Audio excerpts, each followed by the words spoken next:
এবার শাকিব খানের প্রিয়তমা সিনেমার গান গেয়ে ভাইরাল হলেন ঢালিউড কুইন চিত্রনায়িকা অপু বিশ্বাস। সম্প্রতি সাংবাদিকের একটি সাক্ষাৎকারে অংশগ্রহণ করেছিলেন ঢালিউড কুইন চিত্রনায়িকা অপু বিশ্বাস। মূলত সেই সাক্ষাৎকারে অপু বিশ্বাস গিয়েছিলেন তার লাল শাড়ি সিনেমার প্রচারণার জন্য। আলাপচারিতার এক পর্যায়ে উপস্থাপক শাকিব খানের প্রিয়তমা সিনেমার গানটি গাওয়ার জন্য অনুরোধ করেন সুপারস্টার শাকিব খানকে স্বাগত জানানোর জন্য।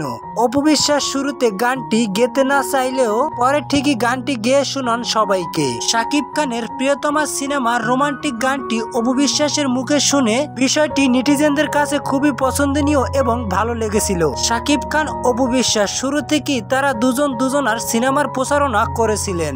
শুরু থেকেই এই বিষয়টা সবারই ভালো লেগেছিল। নেটিজেনরাও চাচ্ছেন শাকিব খান এবং অপু বিশ্বাসের মধ্যে কোনো বিভেদ যেন না থাকে। ভিউয়ার্স, বিষয়টি আপনাদের কাছে কেমন লেগেছে তা জানাতে ভুলবেন না ভিডিওর নিচে কমেন্ট বক্সে।